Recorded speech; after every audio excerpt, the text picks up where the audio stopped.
Aujourd'hui, je vous amène dans mon potager. Je viens d'apercevoir un insecte que je ne vois jamais d'habitude. On va faire l'observation animalière ensemble.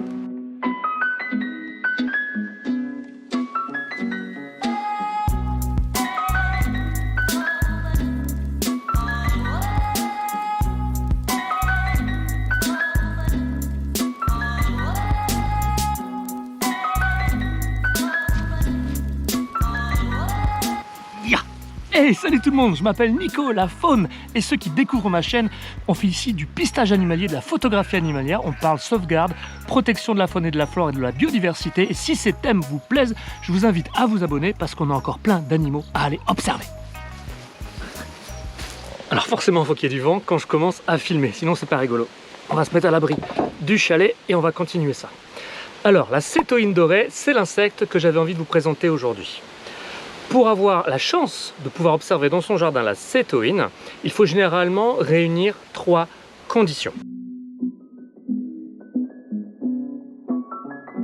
La cétoïne dorée sort de son hibernation et se rencontre dès que le soleil pointe son nez, vers avril jusqu'à la fin de l'été, puisqu'elle aime se chauffer au soleil. Votre jardin est très important pour elle, car il s'agit de l'écosystème dont elle a besoin pour survivre.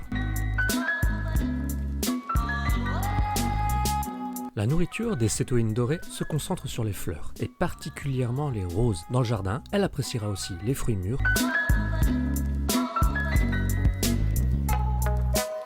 Les larves de cétoïnes dorées se nourrissent uniquement des déchets du tas de compost. Elles contribuent donc à la transformation permettant d'obtenir un bon terreau.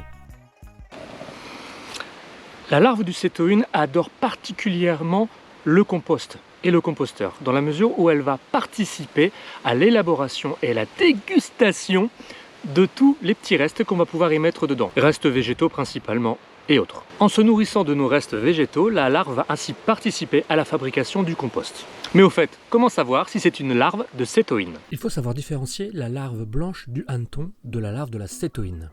La larve du hanneton vit dans la terre et s'attaque aux racines jusqu'à faire dépérir la plante. Son action étant tellement néfaste qu'il vaut mieux savoir la distinguer de la larve blanche de la cétoïne dorée, qui elle ne fait aucun dégât puisqu'elle vit dans le compost qu'elle améliore.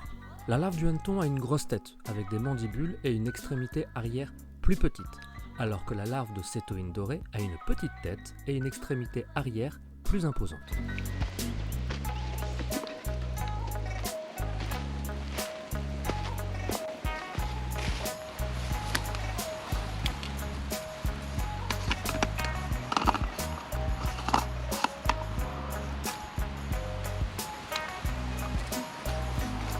Hop là! Ça y est, nous voilà en position. Elle est juste là. Alors la cétoïne dorée est aussi appelée hanneton des roses. C'est un insecte qui est coléoptère et qui fait partie de la famille des scarabées. Alors vous avez vu, j'ai pris mon objectif macro 90 mm Tamron 2.8 et je vais essayer rapidement vous faire des photos et des images parce que elle bouge beaucoup la bougresse. Un petit peu les abdos. Alors les adultes vont mesurer entre 13 et 20 mm. Ce qu'il faut savoir, c'est que la larve, elle prend énormément de temps avant de pouvoir se transformer en adulte comme ça. Ça dure vraiment sur plusieurs semaines, voire mois. Alors bien évidemment, on va la reconnaître assez facilement avec sa couleur verdâtre. On dirait une carapace d'un chevalier, une armure tel un paladin.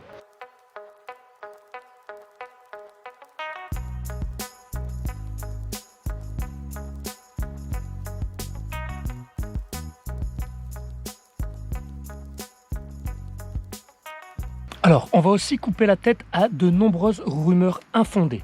Non, la cétoïne n'est pas dangereuse. Non, elle n'est pas nuisible. Elle est au contraire très utile pour le jardin. Alors bien évidemment, comme tout insecte, s'il y en a trop, c'est embêtant. Mais la cétoïne, un peu comme l'abeille, va être capable de polliniser votre jardin, dans la mesure où elle va manger un tout petit peu de fleurs, un tout petit peu de pollen, un tout petit peu de fruits et de légumes, bien évidemment, pour sa survivabilité. Mais grâce à ça, elle va contribuer également à la vie et à la pollinisation.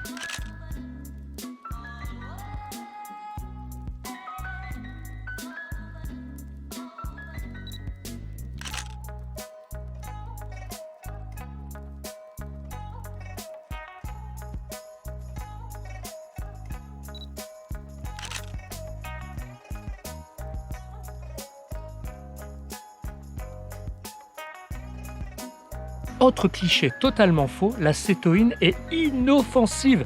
Elle ne pique pas. Oui, elle fait un gros bruit lorsqu'elle s'envole, mais elle ne produit aucune piqûre. Elle est absolument inoffensive, il faut la protéger. Une fois passé le côté un petit peu apeuré de son bourdonnement qui est, je l'avoue, j'ai cru qu'elle allait s'envoler, quelque peu impressionnant, c'est absolument magnifique à observer.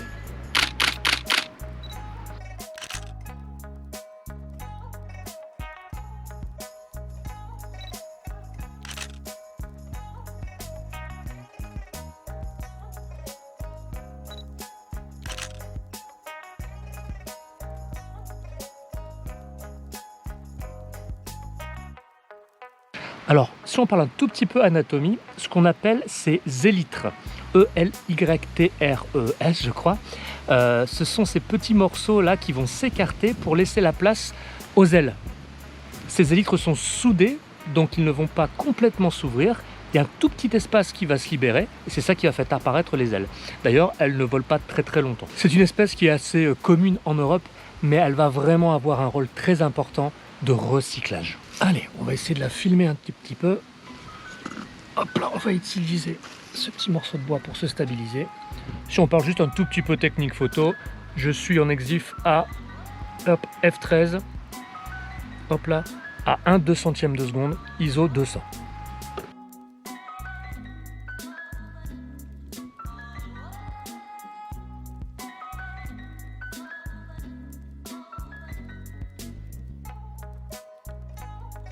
On a la chance de rentrer dans son monde, et c'est un monde extraordinaire.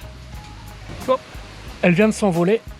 Hop là, allez, on essaye de la poursuivre. Elle vient de se positionner sur mon poignet, juste là. Je pose la caméra et je réessaye de la filmer, de la photographier.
Voilà, j'espère que ça vous aura donné envie d'aller voir dans votre potager si vous avez des cétoïnes. C'est ça aussi la magie de YouTube, c'est de partager des fois des petits moments de vie très sympathiques et très simples. Merci d'avoir regardé, la cétoïne dorée vous remercie. Je vous souhaite un excellent été. Je vous dis à très bientôt. Ciao!